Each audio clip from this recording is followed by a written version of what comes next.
सभी को प्रणाम, सादर नमस्कार।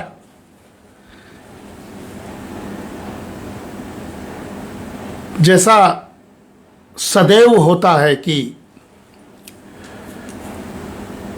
कुछ न कुछ निमित्त के कारण हमें लाइव आना पड़ता है, तो फिर आज एक सुबह से एक भावनात्मक क्रम को पूरा करने के उपरांत फिर एक निमित्त आया कि आज हिंदी दिवस है। तो साथियों, हमने सोचा कि हर मुद्दों पर तो बोलता हूं, अगर आज हिंदी दिवस पर नहीं बोलूंगा तो भाव अलग हो जाएगा। इसलिए सादर सभी को प्रणाम, अभिनंदन है। और आज हम सभी को, पूरे जगत में सभी हिंदी भाषियों को, सभी भारतीयों को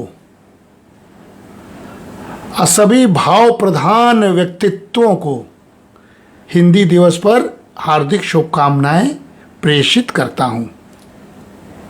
सभी का शुभ हो, सभी का कल्याण हो,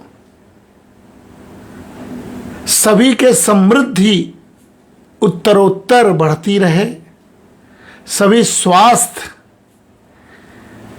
का लाभ सदैव जीवन भर कमाते रहें और सदैव मस्त और आनंदित रहकर हर हर महादेव करते रहें। इसी कामना के साथ मैं आज हिंदी दिवस पर कुछ विशेष अपने चित्त की धाराओं को बहाऊंगा और कुछ अपनी रचनाओं को भी, जो स्वभावतः अपने सुख के लिए, अपने आत्म सुख के लिए लिखता हूं, उसको एक दो कविताओं को मैं सुनाकर आज का लाइव साथियों समाप्त करूंगा। जी हां, आज हिंदी दिवस है। हर साल 14 सितंबर यानी आज के दिन हम सभी हिंदी दिवस मनाते हैं। हालांकि कहना भी अपने आप में अजीब लग रहा है कि भारत में हिंदी दिवस क्यों मनाया जाता है, लेकिन आप जानते हैं कि औपनिवेशिक काल था, मुगलों ने हमारे ऊपर बहुत आक्रमण किए। हम बहुत पुराने संस्कृति होने के बावजूद कहीं न कहीं से उस सारे के सारे काल को अपने में समेटे हुए हैं और हम मिश्रित हो चुके थे। इसीलिए साथियों, जब भारत आज़ाद हुआ, स्वतंत्र हुआ 1949 में, फिर संविधान सभा ने हिंदी को भारत की राजभाषा के रूप में स्वीकार किया था, क्योंकि संविधान बना, अपने अनुकूल राज करने के लिए व्यवस्था बनी, लोकतंत्र बना। उसमें यह भी तय हुआ कि क्योंकि मैकाले की संस्कृति थी, मैकाले के काल से हम लोग बाहर निकले थे, लेकिन फिर भी प्रभावित अंग्रेजी भाषा से थे, तो उस समय इतनी बुद्धि आई कम से कम कि हमें 1949 में संविधान सभा में हिंदी को राजभाषा के रूप में स्वीकार कराया गया। इसीलिए हम लोग 14 सितंबर को हर वर्ष हिंदी दिवस मनाते हैं। यह एक कारण है, ये सभी को पता है। दूसरा कारण है कि आज, क्योंकि भाई साहब आज इस समय पितृपक्ष चल रहा है, भाई साहब के तिथि के हिसाब से हमारे और झुन्ना भैया, कौशल भैया, झुन्ना भैया की तिथि है। सुबह से हम लोग उन्हीं की यादों में खोए भी हैं, लेकिन ये अलग मुद्दा है। तो भाई साहब ने हिंदी में बहुत काम किया था, तो कुछ उसका स्मरण आ गया। और तीसरे, कल महात्मा गांधी विद्यापीठ में मैं शाम के वक्त लगभग 2 घंटे तक माननीय अतुल कोठारी जी आए हुए थे, और हमारी जो राष्ट्रीय शिक्षा नीति बनी है, बहुत पहले उसके बैकग्राउंड में उन्होंने काम किया था, ये हमको पता था और हम सुनने गए थे, तो उन्होंने स्वभाषा पर एक व्याख्यान दिया था। साथियों, ये तीनों मिलाकर मुझे लगा कि मैं कुछ अपनी बात, आज दिन शुभ है, मैं उस पर बात बोलूं और आपको और अपने को मिलकर स्वांतः सुखाय की श्रेणी में जाऊं। साथियों, हिंदी जो भाषा है और आज का जो दिवस है, यह केवल भाषा का उत्सव नहीं है। हर व्यक्ति, आप देखे होंगे कि आज हर सरकारी संस्थाओं में बैठे हुए लोग इसका इस्तेमाल कर रहे हैं। लेकिन यह दिवस केवल भाषा का उत्सव नहीं है, बल्कि यह भारतीयता, राष्ट्रीय एकता और सांस्कृतिक आत्मविश्वास का प्रतीक भी है। यह भाव है। हम लोग बार बार कहते हैं कि भारत का स्वभाव होना चाहिए, तब हम भारतीय कहलाने योग्य हैं। राष्ट्र का एक भाव होना चाहिए, तब हम राष्ट्रवादी कहलाने योग्य हैं।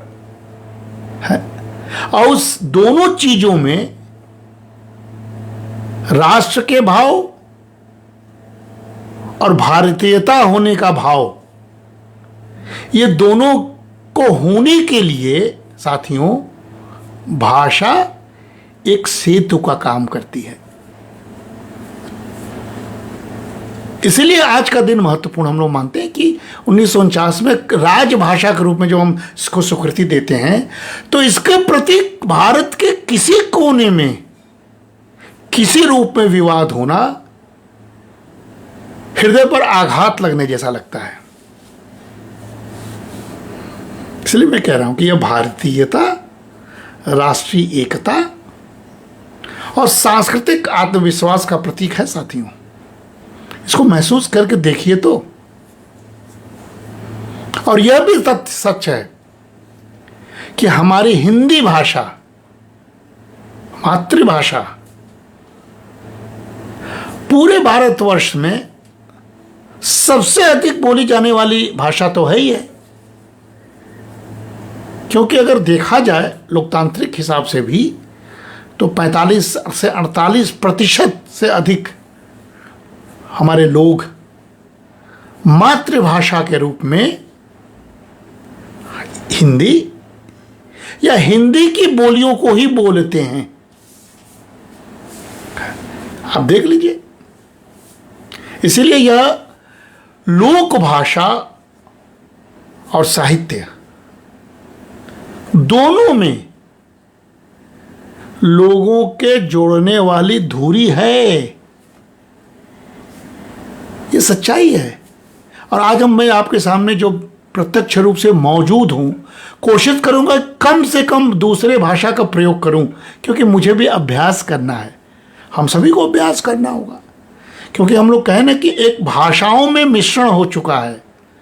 अखबारी भाषा अलग हो जाते हैं, बोलचाल की भाषा अलग हो जाती है, दैनिक प्रयोग की भाषाएं अलग हो जाती हैं, भाव की भाषा अलग हो जाती है। इसलिए हिंदी भाषा, हिंदी दिवस मनाने में हम अभ्यास करें शब्दों के चयन में, तो शायद वो आनंद का भी पल हो सकता है। इसलिए जो कविताएं होती हैं, वो भाव जब होता है तो निकलती है। इसलिए मैं कह रहा हूं ना कि यह लोक भाषा और साहित्य दोनों में एक दूसरे को जोड़ने की धुरी है। इसलिए आज का जो दिवस है जिस पर मैं लाइव आया हूं, हिंदी दिवस, इसका उद्देश्य साथियों, हिंदी को केवल बोलचाल की भाषा न मानकर ज्ञान,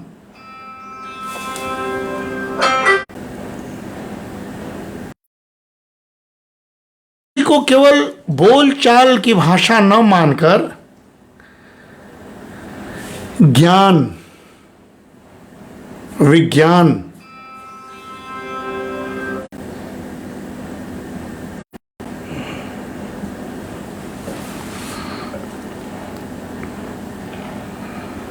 डिस्टर्ब थोड़ा हो रहे हैं, थोड़ा व्यथित हो रहे हैं क्योंकि व्यवधान हो जाते हैं, इसीलिए मैं सूचना देता हूं, लेकिन बहुत सारे लोग मानते नहीं है। फिर भी चलिए उसी में बोलता हूं, क्योंकि धारा प्रवाह बोलता हूं तो थोड़ा क्रम टूट जाता है। साथियों, मैं बोल रहा था इसीलिए आज का दिवस जो इसका उद्देश्य, यह हिंदी को केवल बोलचाल की भाषा न मानकर ज्ञान, विज्ञान, प्रशासन और रचनात्मक भाषा बनाना इसका उद्देश्य है। यही कल बातें जब हो रही थी तो मेरे मन में विचार चल रहे थे, मैंने सोचा कि वो विचार को आज प्रेषित कर दूं। आज दिन अच्छा है, कुछ न कुछ बोलना है, तो इससे अच्छा है कि हिंदी दिवस पर ही कुछ बोल दूं। इसलिए साथियों, अगर देखा जाए तो हमारी भाषा हिंदी केवल एक भाषा नहीं है, बल्कि भारत की सांस्कृतिक स्मृति और सामूहिक चेतना की यह जीवित धारा है। अब कितनी बड़ी बात है जो एक दूसरे को जोड़ता हो भाव से। भाषा, अगर वो उस भाषा को हम स्वीकार करके उसका अभ्यास करें तो ये अति उत्तम है। कितना भी विघ्न आवे, लेकिन अगर भाषा का प्रयोग स्व हो, सामने वाला समझे, बोलने वाला बोले, केवल दिखाने के लिए हम अन्य भाषा का प्रयोग करते हैं वो न करें, तो देखिए राष्ट्रीयता का भाव बदल जाएगा साथियों। इसीलिए आज का जो दिवस है इसी सत्य को याद दिलाता है। अब मनाना मतलब क्या है? हिंदी दिवस क्यों मनाते हैं भारत में? ये तो बहुत स्वाभाविक बात है कि भारत में हिंदी बोली जाती होगी, लेकिन इस सत्य को याद दिलाता है कि हिंदी ने लोक गीतों, कबीर, तुलसी और मीरा, उनकी वाणी, भारतेंदु काशी के, प्रेमचंद की लेखनी काशी के, भारतेंदु और प्रेमचंद की लेखनी आजादी के आंदोलन के नारों और आज की जनभाषा तक जनता और राष्ट्र को एक सूत्र में बांधने का सदैव काम किया है। यह हमें याद दिलाना है। तो आज का हिंदी दिवस केवल भाषा बोलने की बात नहीं है, इसको सबको समझना है, खास करके आजकल की पीढ़ियों को, क्योंकि आप देख रहे हैं कि पीढ़ियों पर बात हो रही है कि कौन सी पीढ़ी क्या काम करती है। नेपाल की पीढ़ी को जो हम लोग जेन जी पीढ़ी कह रहे हैं और वर्तमान पीढ़ी को अल्फा पीढ़ी कह रहे हैं, ये सब पीढ़ियों के नाम यंत्रों पर निर्धारित हो गया, प्रौद्योगिकी पर निर्धारित हो गया, जबकि हम लोग पीढ़ियों के नाम भाव और भाषा से करते हैं, गढ़ते हैं। ये हमारा दायित्व होना चाहिए कि हम बदलें सब चीज़ों को, ये नैरेटिव्स बदलें, इन चीज़ों को बदलना होगा। खास करके हिंदी दिवस पर मेरा संदेश है कि आज का दिवस हम किस बात को मनाते हैं, आखिर क्या हमको कहना है, किस बात को याद दिलाना है। तो साथियों, उस सत्य को याद दिलाना है जिसमें हमारी हिंदी भाषा ने लोकगीतों, कबीर, तुलसी, मीरा की वाणी, भारतेंदु और प्रेमचंद की लेखनी और आज़ादी के आंदोलन के नारों और आज की जनभाषा तक जनता और राष्ट्र को कैसे हम एक सूत्र में बांधें, इसलिए जरूरी है ये हिंदी भाषा, इस पर बात करना। इसलिए हिंदी का महत्व, हमारी भाषा का महत्व साथियों केवल संचार की सुविधा में नहीं कि यह संचार की सुविधा के लिए हम बात कर रहे हैं, यह तो स्वाभाविक है, बल्कि यह भारतीयता और आत्मा और हमारी राष्ट्रीय एकता की आधारशिला है। इस रूप में अगर हम इस दिवस को मनाएं, भाव को पैदा करें, तब तो इसका महत्व है। नहीं तो औपचारिकताएं हैं और औपचारिकताओं पर हम विश्वास नहीं करते हैं। साथियों, हमारे काशी में भारतेंदु हरिश्चंद्र, अद्भुत, उनकी उनका स्मरण कीजिए। हम तो साहित्य के विद्यार्थी नहीं रहे हैं, लेकिन साहित्य के विद्यार्थी वाले रोमांचित हो जाते हैं। हम तो सुनते सुनते सुनते हैं और कभी कभी उनकी बात याद रखते हैं। भारतेंदु जी 1850 से 1885 के बीच थे, अल्पायु थी उनकी भी, तेज तर्रार युवक। स्वामी विवेकानंद ये सब अल्पायु में कुछ करके चले जाते हैं। आधुनिक हिंदी साहित्य के जनक उनको कहा जाता है, और वो काशी है जिस भूमि से मैं बात कर रहा हूं। तो काशी को तो और मुखर होना है। जो वोकल फॉर लोकल अंग्रेजी शब्द है, उसका स्थानीयता की पहचान, स्थानीयता के लिए मुखर होना, उसमें भाषा के लिए मुखर हुई, भाव के लिए मुखर हुई, स्व पहचान के लिए मुखर हुई। तो वो आधुनिक हिंदी साहित्य के जनक इसी काशी के थे, और वे हिंदी के नव जागरण पुरुष कहलाते थे। नव जागरण पुरुष साथियों, जिन्होंने हिंदी को जन चेतना, राष्ट्रवाद और सामाजिक सुधार का माध्यम बनाया। मैं भारतेंदु से शुरू कर रहा हूं और फिर तुलसी तक जाऊंगा। तो ये आज काशी वालों को, हमें लाइव अगर नहीं आएंगे तो हम अन्याय करेंगे अपने साथ। इसलिए साथियों, भारतेंदु का हिंदी प्रेम दुनिया समझती है, दुनिया जानती है। उन्होंने तो संस्कृत और फारसी प्रभावित भाषा के बजाय, जो उस समय का चलन था, 1885 अंग्रेजों के काल की बात बता रहे हैं, संस्कृत और फारसी प्रभावित भाषा के बजाय भारतेंदु जी ने सरल और जनप्रिय हिंदी को ही अपनाया, क्योंकि उनको माध्यम बनाना था राष्ट्रीय एकता का। और उन्होंने ही कहा था, जो बच्चे स्कूल के बच्चों को सिखाया जाता है, उसके भाव को उसके पीछे बताना चाहिए। क्या सिखाया? वही निज भाषा उन्नति अहे, सब उन्नति को मूल। ये हर जगह लिखा हुआ आप पाएंगे, लेकिन उसके पीछे का भाव तो समझिए कि वो भारतेंदु थे जिन्होंने भाषा को सरल बनाकर कहा कि निज भाषा उन्नति है, सब उन्नति को मूल। यानी किसी भी राष्ट्र की उन्नति उसकी मातृभाषा के विकास पर निर्भर है।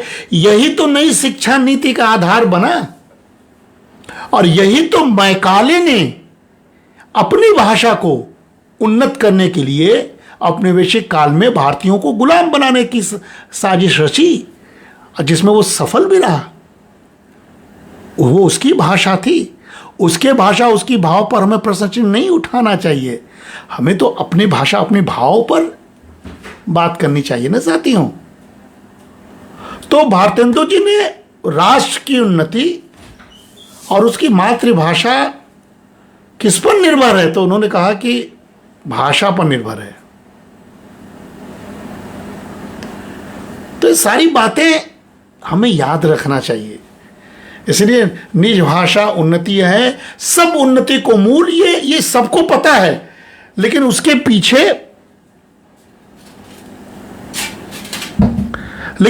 पीछे का भाव भी पता होना चाहिए बच्चों को। केवल रटने वाली संस्कृति से मुक्त होना है। नई शिक्षा नीति के पीछे यही मूल भाव है कि हम अपनी भाषा में हर विषय का एक काट निकालें और दुनिया को बताएं, ताकि बच्चों के अंदर अपनी संस्कृति, अपने विज्ञान, अपने अभाव, अपने राष्ट्र के प्रति प्रेम जगे, और वह नेपाल जैसे बच्चों या फ्रांस जैसे बच्चों के साथ की तरह राष्ट्र का नुकसान करने की न सोचें। इसीलिए साथियों, भारतेंदु ने हिंदी को मात्र साहित्य की भाषा न मानकर राष्ट्रीय चेतना का वाहक बताया था। इसलिए उनके नाटक, निबंध जो हम लोग बचपन में जानते हैं, कभी कभी सुनते हैं सेमिनार वगैरह में, उनकी कविताएं, वो जनता को औपनिवेशिक शोषण के विरुद्ध जागरूक करने का उस समय साधन बना था। और इसलिए राष्ट्रीय अस्मिता और स्वतंत्रता की आत्मा के रूप में हम लोग भारतेंदु और उनकी भाषा को जानते हैं साथियों। और यही नहीं, एक बहुत महत्वपूर्ण बात और है जिस पर हम शोधार्थियों को समझना चाहिए। विद्यार्थियों को समझना चाहिए कि उन्होंने, भारतेंदु जी ने हिंदी के माध्यम से ही स्त्री शिक्षा, सामाजिक कुरीतियों के उन्मूलन और यही नहीं आधुनिकता का भी संदेश दिया। इसलिए प्रगतिशील और उनकी जनवादी दृष्टि को भी हमें नहीं भूलना चाहिए। वो कोई बहुत बांध के रहने वाले व्यक्ति नहीं थे, लेकिन बात भाषा और भाव की कहते थे साथियों। इसीलिए हमारे सामने आज चुनौती है। आप देखिए, भाषा, राजनीति की भाषा की संस्कृति बदल गई, शैली बदल गई, भाव बदल गया। इसलिए लोगों में लड़ाई झगड़े बढ़ रहे हैं, विघटन हो रहे हैं। इसलिए हिंदी को केवल अनुवाद की भाषा के रूप में हम तब्दील न होने दें, इसका ध्यान देना चाहिए।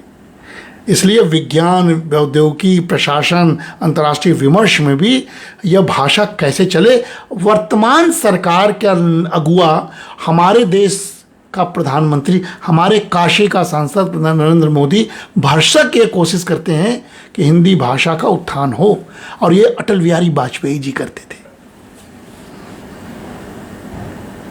इसलिए हमें फिल्मों में हिंदी की भाषाओं को ध्यान देना चाहिए, साहित्य में भरसक लिखना चाहिए तो सही त्रुटि ना हो। सोशल मीडिया वगैरह पर भी मैं आज कोशिश कर रहा हूं कि मेरे मुख से त्रुटि कम निकले, लेकिन त्रुटि हो सकती है क्योंकि मैं साहित्यकार उस अभ्यस्त नहीं हूँ, लेकिन कोशिश कर रहा हूँ।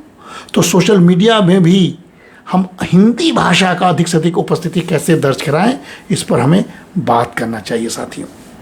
क्योंकि अपनी भाषा में आत्मगौरव जगता है, स्वाभाविक रूप से हम बोल रहे हैं। और इस भाषा को हमें कैसे वैश्विक ज्ञान की भाषा बनाएं, इस पर हम हिंदी भाषियों से अपील करते हैं कि उस पर काम करना होगा। क्योंकि ये जन और राष्ट्र की आत्मा की भाषा है। और फिर वही काशी तो जननी है, हर खान है। भारतेंदु थे तो कभी तुलसी भी थे, यही रहते थे 80 पर। तुलसी घाट, तुलसी मंदिर है वहाँ। रामचरितमानस के कुछ अंशों का जिक्र है। उन्होंने देह त्यागा, काशी ने उनको तुलसी बनाया। तो रामचरितमानस की बात अगर हम करते हैं, तुलसी की बात करते हैं साथियों, तो स्वभाषा यानी अपनी मातृभाषा, जो जिस पर कल चर्चा हो रही है कि स्वभाषा, स्वभूषा, स्वभोजन, स्वभजन, स्वभवन और स्वभ्रमण, ये जो 6 स्व की भाव है ना, उस पर वो पूरी की पूरी अर्थव्यवस्था है, पूरी पूरी भारतीय व्यवस्था है। और अंतर्राष्ट्रीय जगत में चमकेंगे इस स्व से हम। इसलिए रामचरितमानस स्वभाषा, अपनी मातृभाषा, तुलसी ने उसको रेखांकित किया। और उनका क्या मानना था कि धर्म, ज्ञान और भक्ति तीनों हैं। नॉलेज की बात मैं कर रहा हूं। आज के तथाकथित बुद्धिजीवों की बात है कि हिंदी भाषा में खराबी नहीं है। यही भाई साहब बोलते थे, सीखते थे, सारे काम, सारे वक्तव्य भाई साहब हिंदी में देते थे। परेशान हो जाते थे अंग्रेजी बोलने वालों से कि उनके ज्ञान को कम आंकने के लिए अंग्रेजी वाले सदैव प्रयास करते रहते थे। असफल भी हो गए थे क्योंकि समय वैसा है।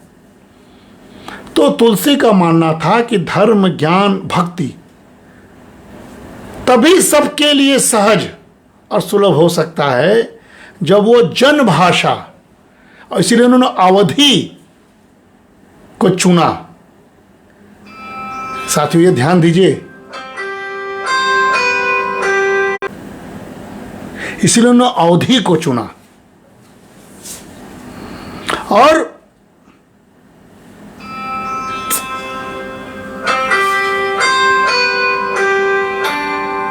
सेकेंड बस मैं आ रहा हूं, कुछ व्यस्तता है। संजय बैठो, 5 मिनट में आ रहे, तो लाइव है, अंदर बैठो।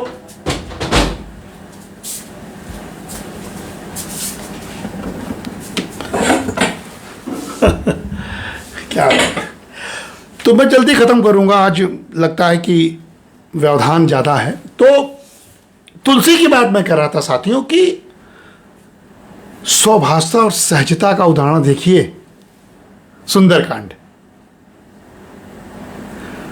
बोल भल भाषा मधुर मनोहर, सत्य सरस संदीपनी सोहर। बोल भल भाषा मधुर मनोहर, सत्य सरस संदीपनी सोहर।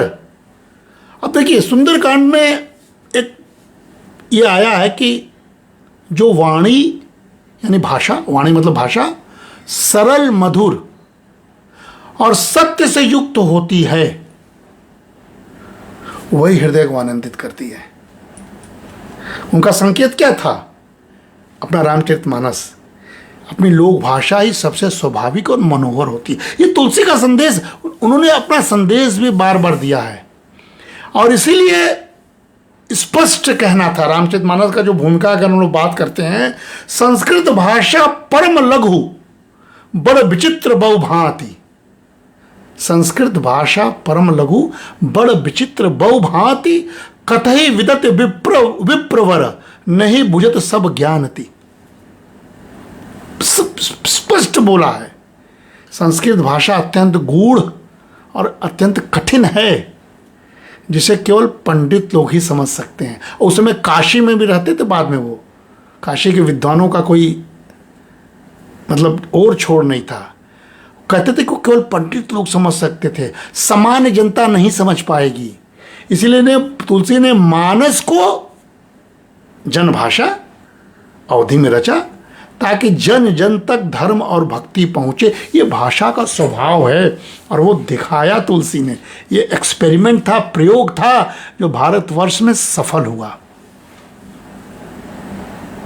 और अगर कहें तो फिर कहा गया उसी मानस की भूमिका में कि भाषा बुझई न जन साधारण, कैसे हो यही कल्याण, सहज सरल भाषा बिनु भक्ति न होई प्रधान। इसको अगर इसको कहा जाए तो हम तुलसी के पूरे कलेवर को कह सकते हैं साथियों, कि यदि भाषा आम जन को समझ में ही ना आवे तो उसका कल्याण कैसे होगा। बच्चों को अंग्रेजी में पढ़ाते जाएं, बच्चे समझ ही नहीं पाएं, रटाया जाए उसके मूड को न समझें, बैठाया जाए भाव को न समझें, तो सारा व्यर्थ हो जाता है। इसलिए भक्ति धर्म ज्ञान के प्रचार के लिए सहज सरल स्वभाव और भाषा का होना अति आवश्यक है। ये हिंदी दिवस की महानता है। और बालकांड में तुलसीदास ने लिखा था कि रामचरितमानस करी संकरा, भाषा करी करी कहूँ सब करा। स्वयं कह रहे हैं, एक तरह से अपना स्वीकृति है कि मैं रामचरितमानस को लोक भाषा में इसीलिए कह रहा हूं ताकि सब लोग इसे समझें और उसका लाभ उठाएं। कितनी बड़ी कल्याण की भावना था। स्वांत सुखाय तुलसी रघुनाथ गाथाया, लेकिन कहते हैं कि उसके लिए हमको कल्याण की भावना के लिए भाषा का प्रयोग कर रहे हैं। इसीलिए तुलसी ने स्वभाषा को धर्म और भक्ति का आधार बनाया था और वो सफल हुए थे। और दूसरा एक कह के मैं बात खत्म करता हूं, क्योंकि थोड़ा व्यवधान है, बाहर कुछ लोग बैठे इंतजार कर रहे हैं। चाणक्य, कौटिल्य जब आए तो उन्होंने सीधे स्वभाषा वगैरह की बात तो नहीं कही, परंतु उनकी रचनाओं को देखें अर्थशास्त्र और नीति शतक में, तो भाषा और वाणी, साथियों भाई साहब से बात होती थी, भाषा और वाणी की भूमिका पर उन्होंने कई सारे सूत्र दिए हैं। खोजना पड़ेगा, शोध तो यही कहता है ना। आज अगर हम हिंदी दिवस पर बात करें तो शोधात्मक बात करें तो, कि स्वभाषा वाणी की मर्यादा, ये सब राष्ट्र और राजनीति को कैसे जोड़ते हैं। इसलिए कौटिल्य भी, चाणक्य भी मानते थे कि किसी भी व्यक्ति की शक्ति केवल शस्त्र या धन में नहीं, जो आजकल दिखाई दे रहा है, बल्कि उसकी वाणी और भाषा प्रयोग की कुशलता में भी होता। ये चाणक्य का भी मानना था। इसलिए भाषा में संयम होना चाहिए। राजनीति की भाषा बदल गई है। आप देखिए विपक्षी पार्टियों की भाषा व्यर्थ खत्म हो गया है। लोग भाषा का प्रयोग इतना खतरनाक कर दे रहे हैं कि ट्रंप जैसा व्यक्ति भी अमेरिका से भाषा के संयम न होने से विपत्ति पैदा कर दिया है। भाषा का संयम चाहे जो है, अपनी भाषा में संयम बरते। ये कौटिल्य भी कहता था कि केवल शक्ति धन से नहीं, बल्कि वाणी और भाषा प्रयोग की कुशलता होनी चाहिए। और नीति शतक में कहा गया था इसलिए, वाक्यम रसात्मकम काव्यम वाक्यम चित्त प्रदोकम, वाक्यम रसात्मकम काव्यम वाक्यम चित्त प्रमोदकम स्वभाव सिद्धम वाक्यम च सर्वत्र रमणीयकम। नीति शतक की बात मैं कर रहा हूं, पुस्तक है हमारे पास, भाई साहब रखे थे। वह वाणी या भाषा जो स्वभाव से निकलती हो, हमारा जो स्वभाव वो निकले, वही सबसे सुंदर और हृदय को प्रसन्न करने वाली होती है। नीति शतक में ये सीधे सीधे आज के हिंदी दिवस को जोड़ते हैं हम इसको। इसलिए वाणी का संयम होना आचरण को भी संयम करता है। वागिज्जतम राज्ञम प्रथमतम साधनम, कौटिल्य, राजा के लिए सबसे पहला साधन उसकी वाणी की विजय यानी संयमित और प्रभावी भाषा होती है। किसी भी संस्था पर बैठे हुए मुखिया को सरल होना चाहिए। कल मैंने काशी विश्वविद्यालय के नए कुलपति आए तो उनसे मेरा भेंट हुआ था, मंच पर मैंने यही साझा किया और सहज लगे हमको। ईश्वर करे उनका यश बढ़े। लेकिन संयमित और जो खास करके जो कुर्सी पर बैठता है, यानी अध्यापक भी हैं तो हमारी भाषा संयमित होनी चाहिए। किसी थाने का थानेदार है, भाषा संयमित होनी चाहिए। प्रधानमंत्री भाषा, विपक्ष का नेता भाषा, सांसद विधायक भाषा, किसी भी जगह का मुखिया भाषा, घर का मुखिया पिता भाषा, पुत्र पिता से संवाद भाषा, संबंध भाषा, मित्रता भाषा, शैली भाषा, ये हिंदी भाषा का महत्व है। वागिष्ठम राज्ञम प्रथमम साधनम, यही हमारा साधन है। इसीलिए भाषा, जो भाषा सत्य, सरल और जन सुलभ हो, कौटिल्य ने भी कहा था कि वही स्थायी और प्रभावी है। और नीति शतक में एक और बात कह के मैं समाप्त करता हूं कि सत्यम बुर्यात प्रियम बुर्यान न बुर्यात सत्यम प्रियम प्रियम न चानृतम बुर्यादेशम धर्मम सनातन। ये बहुत तो बोलते हैं, ऐसी भाषा बोलनी चाहिए जो सत्य और प्रिय दोनों हो। बहुत कटु भी नहीं बोलना चाहिए, केवल कटु सत्य या केवल मधुर असत्य। देखिए भाषा की बात हो रही है, कटु सत्य भी खराब है और मधुर असत्य भी खराब है, दोनों अनुचित है। और इसी को हम लोग सनातन धर्म कहते हैं। बहुत लोग कहते हैं कि मैं तो बहुत सत्यवादी हूँ, मैं तो वही बोलता हूँ जो सत्य है, जो होगा देखा जाएगा। ये कटु बोलना भी भाषा का प्रयोग सिखाता है। स्थान पर बोलना चाहिए, कटु अच्छी बात नहीं है। इसलिए मोदी जी ने दिव्यांग शब्द गढ़ा। कटु सत्य है कि ईश्वर ने उसको इस योग नहीं बनाया कि दौड़ सके, तो उसको आप लंगड़ा नहीं बोल सकते। उसके पास तो दिव्य अंग है, वो बहुत सारा काम कर सकता है। ये भाषा का प्रयोग से दिव्यांग जनों की स्थिति बदल गई। तो इसलिए कटु सत्य और मधुर असत्य दोनों ही बुरा है, इसलिए आप संयमित रहिए, ये कहा गया है। इसलिए साथियों एक बात और है, विद्या विवादाय धनम मदाय शक्ति परेशान परिपीड़नाय खलस्य साधो विप्रतिमेदम ज्ञानाय दानाय च रक्षणाय। दुष्ट व्यक्ति विद्या का उपयोग केवल विवाद के लिए करता है, इसलिए बहुत स्पेशलाइज्ड जो है ना, उसे विवाद हो जाता है। धन का उपयोग घमंड के लिए करता है, जिसमें बहुत धन है बहुत घमंडी हो जाता है, सबको खरीद लेता है। परंतु जो सज्जन व्यक्ति होना चाहिए, जिसके पास भाषा है, सज्जन व्यक्ति विद्या, जो हमें थोड़े बहुत हम लोगों को ज्ञान मिल गया, बोल पा रहे हैं, ज्ञान विकास और भाषा को हमेशा जन कल्याण के लिए प्रयोग करता है। इसलिए अपने विद्यार्थियों से मधुर बोलिए, अपने मित्रों से अच्छा व्यवहार कीजिए, माता पिता का आदर कीजिए, कटु वचन नहीं होना चाहिए, विवाद नहीं पैदा करना चाहिए।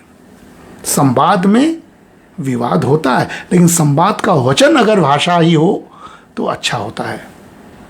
ये कुछ बातें हैं। और चलते चलते साथियों, पंडित मदन मोहन मालवीय, क्योंकि हम बार बार कह रहे हैं कि हम लोग पंडित मदन मोहन मालवीय के बिना अधूरे हैं, उनका भी कालखंड वही था, अंग्रेजों वाला था। उन्होंने भी बार बार स्वभाषा यानी मातृभाषा और विशेषकर हिंदी को शिक्षा, संस्कृति और राष्ट्र की आत्मा के रूप में हमेशा स्वीकार किया है।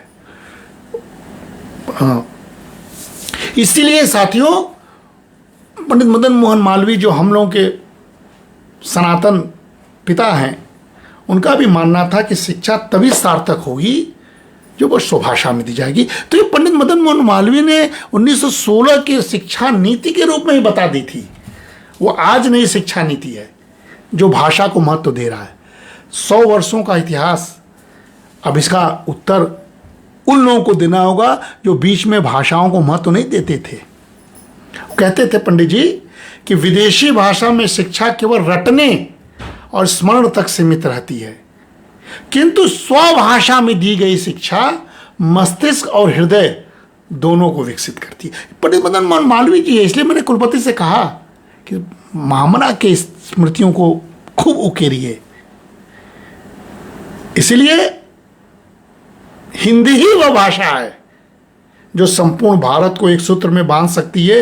ये मालवीय जी की एकता और भाषा पर दिया गया वक्तव्य है साथियों।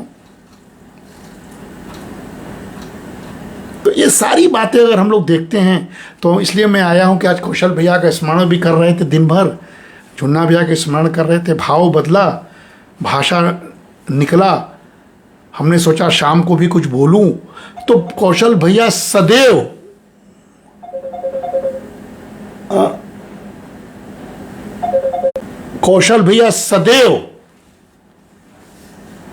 हिंदी भाषा को एक तरह से अस्त्र के रूप में स्वीकार करते थे। वे राजनीति शास्त्र के विद्वान तो थे, परंतु उनके सारे विचार हिंदी में थे। महाभारत में राजतंत्र, रामचरितमानस में रामराज, दीनदयाल उपाध्याय के विचारधारा, जितने उनके सांस्कृतिक मूल्यों की पुस्तक थी हिंदी भाषा में थी। अद्भुत बोलते थे। तो आज उनको हिंदी दिवस पर याद करना भी मेरे लिए पुनीत कर्तव्य भी हो रहा है और मुझे आनंदित भी हो रहा है कि एक तरफ भाई को यह स्मरण कर रहा हूँ, दूसरी तरफ हिंदी भाषा में मैं बात कर रहा हूँ। और इसीलिए उन्होंने पूरा का पूरा अपना संवाद की शैली हिंदी में बोली। बाद में भोजपुरी बोलते थे। भाषा में शुद्धता और मूल, खूब अच्छा हिंदी लिखते थे। सारे महाकाव्य ग्रंथ की महत्ता को उन्होंने हिंदी में प्रकाशित किया था। हम उस पर काम कर रहे हैं, कभी आपको बताऊंगा मैं। राष्ट्रवाद से उन्होंने हिंदी को जोड़ा था। भाषा और सत्ता, सामाजिक जीवन पर उन्होंने बात की थी, उसका पूरा विश्लेषण किया था। इसलिए चलते चलते मैं उनको स्मरण करते हुए अपनी 2 भाव प्रस्तुत करना चाहता हूं, क्योंकि मेरे मन में है। मैंने कभी लिखा था, हिंदी भाषा नहीं भाव है। स्वरचित है कविता, 1-2 पढ़ के मैं समाप्त करूंगा। आज हिंदी दिवस पर समर्पित है। हिंदी भाषा नहीं भाव है, अपनापन इसका स्वभाव है। हृदय से प्रस्फुटित होते हैं इसके शब्द, हर अर्थ होते हैं प्रेम में आबद्ध। इसीलिए तो कहता हूं हिंदी भाषा नहीं भाव है, अपनापन ही इसका स्वभाव है। हिंदी दिवस पर यह बात करके मैं आपको ये कविता समर्पित करता हूं जो मैंने हिंदी दिवस पर लिखा था। और एक चीज़ और लिखा था हिंदी के शब्दों में। मैं कविता जब कभी कभी बैठता हूं तो भाव आते हैं तो शब्द निकलते हैं, लिखता हूं, हिंदी में लिखता हूं। तो एक शब्द एक बार और मैंने लिखा था, शब्द रूठे हैं, कि कोई वजह होगा तो मैंने लिखा शब्द रूठे हैं, अर्थ भूखे हैं, आत्मा सोया है, परमात्मा खोया है, मन मटमैला है, तन पथरीला है, अधर सूखा है, अंबर रूठा है, लहरें लुप्त हैं, तरंगे सुप्त हैं, चांद दूर है, चांदनी मजबूर है, सब रहस्य है, सब गुप्त है, भावनाएं वंचित हैं, संभावनाएं प्रपंचित हैं, शायद इसीलिए शब्द रूठे हैं, अर्थ भूखे हैं। ये भी हमने 2014 में पिछले वर्ष किसी भाव वर्ष लिखा था। ये मैं आपको समर्पित करता हूँ, कभी प्रकाशित करूँगा, सब मेरी कविताएं आ जाएंगी। और एक और बात मैंने लिखा था, जब स्थिर और शांत मन था तो मैंने लिखा, साथियों हिंदी दिवस पर समर्पित है, मन जब स्थिर और शांत हो, गहरे नीले अनंत आसमान सा, तभी दिखते हैं इंद्रधनुषीय सपने, चमकते हुए झिलमिल सितारों सा। विचारों की लहरें जब शांत हों, गंगा की पवित्र गहराई सा, तभी सुनाई देता है अंतर मन का संगीत, बनकर मधुर धुन के बहाव सा। आंखों में जब शांति हो, बादलों से ढका हुआ चांद सा, तभी दिखता है सच्चा सौंदर्य, सूरज की पहली किरण सा। अंतर आत्मा जब शांत हो, हिमालय की चोटी सा, तभी मिलती है आत्मिक शांति, महसूस होता है मोक्ष सा। मन जब स्थिर और शांत हो, तभी मिलता है जीवन का आनंद, जैसे खुले आसमान में उड़ते परिंदे, जैसे मधुर संगीत का हो परमानंद। ये भी मैंने अभी कुछ हाल में लिखा था, हिंदी दिवस पर आपको समर्पित करता हूँ। और एक बात और है, पूरे परिस्थितियों को देखकर मैंने कभी लिखा था, ये भी कह के समाप्त करता हूँ। क्या कहूँ, उसका शीर्षक है क्या कहूँ और क्या सोचूं। मन में उथल पुथल मची है, क्या कहूँ क्या सोचूं, मन में उथल पुथल मची है। दुनिया की राहें कठिन हैं, हर कदम पर चुनौती है। क्या कहूँ उनसे जो दुखी हैं, जिनके जीवन में संघर्ष है। क्या कहूँ उनसे जो खुश हैं, जिनके जीवन में समृद्धि है। क्या सोचूं उन लोगों के बारे में जो दूसरों का दुख उठाते हैं। क्या सोचूं उन लोगों के बारे में जो दूसरों का सुख छीनते हैं। मन में उलझन है, क्या कहूँ क्या सोचूं, लेकिन मैं हार नहीं मानूंगा। अटल जी की कविता का एक बस शब्द चुराया था, लेकिन लिखा अपना, लेकिन मैं हार नहीं मानूंगा। सोचता हूँ अब कुछ न सोचूं, सोचता हूँ अब कुछ न सोचूं, ये मैंने लिखा था। और संकल्प से सिद्धि, एक जब सरकारें काम कर रही थी तो मेरे मन में भी एक संकल्प से सिद्धि आया, उसको मैं समर्पित करके अपनी बात समाप्त करता हूँ। साथियों, मन में जब हो दृढ़ संकल्प, बाधाएं हो जाती हैं क्षीण और अल्प, सुप्रयासों से पथ होती है सुगम, सफलता निश्चित मिलते हैं अनेक विकल्प।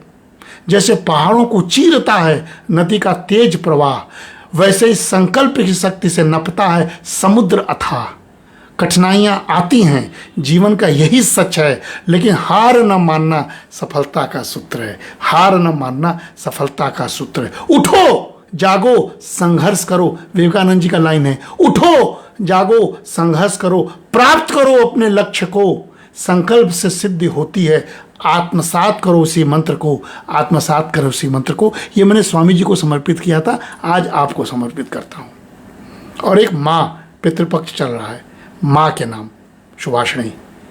तू ही शक्ति हे सुभाषिणी, चरणों में तेरे शीश झुकाता, तेरी कृपा से ही है जीवन, नाम से ही तेरे सुख मैं पाता। तू ही दुर्गा, तू ही काली, तू जगदम्बा, तू ही भवानी, तू ही शक्ति का स्वरूप है, मानवत्व का सच्चा रूप है। हर रूप में है तू ही शक्ति, तू ही मेरी पावन भक्ति। सपनों में तू अक्सर होती, बनकर मेरी आत्मशक्ति। हे सुभाषिणी, हे सुभाषिणी, हे सुभाषिणी, हे सुभाषिणी। माँ को समर्पित पितृपक्ष में। और एक अंतिम कविता साथियों मैं हिंदी दिवस पर बोलना चाहता हूँ। आज पूरे के पूरे परिवार के नाम पर संदेश है, क्योंकि भाई का दिन है, तो मैंने उसमें सारे लोगों का नाम सजोया है, उसको मैं समर्पित करता हूँ। आद्या का प्रसाद हूँ मैं, आद्या का प्रसाद हूँ मैं, रक्त बन सुभाषिणी बहती, सावित्री सास है मेरी, रमेश की अर्चना करता, कौशल पथ प्रदर्शक है, अनिल धधकता है हृदय में, सुनील की गहराई है, न भेद न कोई खाई है। माँ भारती अभिमान है, क्या खूब है मीनाकारी, गीता में कृष्ण रमे हैं, अर्चना की है तैयारी। आकांक्षा मन में पलती, खिल जाता हर शाखाएं, संस्कार की दीक्षा लेकर आंगन में बसी सुधा है। जीवन मेरा कृतार्थ हुआ, नित नूतन बस हुआ सृजन, अनुभव मेरी पूंजी बनकर बन जाएगा जनगण मन, बन जाएगा जनगण मन। साथियों, इसी भाव से आप सभी को हिंदी दिवस की शुभकामनाएं। आपने मुझे सुना, पप्पू जी, सोनी बंधु जी, शरद शुक्ला जी, आलोक सिंह जी, सभी को धन्यवाद है। भाव आता है समर्पित कर देता हूँ। मेरे लिए अच्छा रहा कि मैंने कुछ कविताओं को भी समर्पित कर दिया और हिंदी दिवस पर शुभकामनाएं दे दी। नमस्कार, धन्यवाद।